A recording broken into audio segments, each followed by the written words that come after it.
നമസ്കാരം. Alpha palliative care daily ന്യൂസിലേക്ക് സ്വാഗതം. പ്രധാന വാർത്തകൾ. ആൽഫ കൽപ്പറ്റ സെന്ററിന്റെ പ്രവർത്തനങ്ങൾ വിപുലീകരിക്കുന്നതിനായി ചർച്ചായോഗം നടന്നു. കമ്മ്യൂണിറ്റി ഡെവലപ്മെന്റ് ഓഫീസർ VP സക്കീറിന്റെ സാന്നിധ്യത്തിൽ കൽപ്പറ്റ സെന്ററിൽ നടന്ന പരിപാടിയിൽ സന്നദ്ധ പ്രവർത്തനത്തിന് തയ്യാറായി 18 പേർ പങ്കെടുത്തു.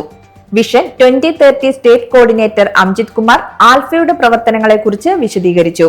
തുടർന്ന് സെന്ററിന്റെ പ്രവർത്തനങ്ങൾക്കായി പുതിയ കമ്മിറ്റിക്ക് രൂപം നൽകി. കൽപ്പറ്റ ഗവൺമെന്റ് കോളേജിലെ associate professor Shaji Thadevus president, വയനാട്ടിലെ പാലിയേറ്റീവ് കെയർ രംഗത്ത് 20 വർഷത്തിലേറെയായി പ്രവർത്തിക്കുന്ന നിലവിലെ Wayanad initiative in palliative care ജില്ലാ സെക്രട്ടറിയുമായ M വേലായുധൻ സെക്രട്ടറി, വ്യാപാരി വ്യവസായി ഏകോപന സമിതി ചൂണ്ടൽ ചാപ്റ്റർ സെക്രട്ടറി കൂടിയായ ഡെൻസി ജോൺ ട്രഷറർ എന്നിവർ മുഖ്യ ഭാരവാഹികളായ കമ്മിറ്റിക്കാണ് രൂപം നൽകിയത്. പുതിയ കമ്മിറ്റിയുടെ നേതൃത്വത്തിൽ വിപുലമായ യോഗം സെപ്റ്റംബർ 14 ഞായറാഴ്ച ചേരും. തൊട്ടടുത്ത് 3 പഞ്ചായത്തുകൾ കേന്ദ്രീകരിച്ച് പ്രവർത്തനങ്ങൾ കൂടുതൽ ശക്തമാക്കാനും സേവനം ആവശ്യമുള്ള കൂടുതൽ പേരെ കണ്ടെത്താനും യോഗം തീരുമാനിച്ചു. സെന്ററിന്റെ പ്രവർത്തനം സ്വയം പര്യാപ്തമായി നടത്തുന്നതിന് വേണ്ടിയുള്ള പദ്ധതികൾക്കുള്ള പ്രാഥമിക കാര്യങ്ങളും യോഗം ചർച്ച ചെയ്തു. ആൽഫ ഏറ്റുമാനൂർ സെന്ററിന്റെ പ്രവർത്തനങ്ങൾ കൂടുതൽ വിപുലീകരിക്കുന്നതിന്റെ ഭാഗമായി മനക്കപ്പാടം റെസിഡൻസ് അസോസിയേഷന്റെയും ഏറ്റുമാനൂർ സെന്ററിന്റെയും സംയുക്ത ആഭിമുഖ്യത്തിൽ വയോജന സംഗമം നടത്തി. സമീപമുള്ള റെസിഡൻസ് അസോസിയേഷനുകളിൽ നിന്നും അംഗങ്ങൾ പങ്കെടുത്തു. Navjeevan trust chairman PU Thomas പരിപാടി ഉദ്ഘാടനം ചെയ്തു.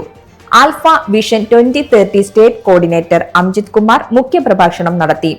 Ettumanoor centre president Mathew Valiyakulathil, secretary John Philipose, medical officer doctor Amina Kamal, Kottayam community development officer Anil Mohan, നഴ്സുമാരായ മിനി, ബിന്ദു, ഫിസിയോതെറാപ്പിസ്റ്റ് അനു, അതിരമ്പുഴ VHSC നഴ്സും സൂംബ നൃത്ത പരിശീലകയുമായ ബബിത, അസോസിയേഷന്റെ ഭാരവാഹികൾ തുടങ്ങിയവർ പങ്കെടുത്തു.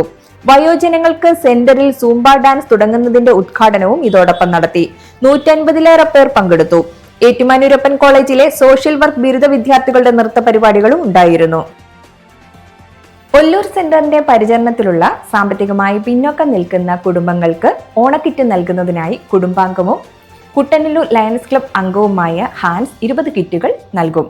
2000 രൂപ വില വരുന്ന നിത്യോപയോഗ സാധനങ്ങൾ ഉൾക്കൊള്ളുന്ന കിറ്റുകൾ സെപ്റ്റംബർ 1 കൈമാറും. രാവിലെ 9:30 സെന്ററിൽ നടക്കുന്ന ചടങ്ങിൽ കിറ്റുകൾ സ്വീകരിക്കുമെന്ന് പ്രസിഡന്റ് ബാബു പാനിക്കുളം അറിയിച്ചു. ഇതോടെ വാർത്തകൾ അവസാനിക്കുന്നു. ജയ് ഹിന്ദ്.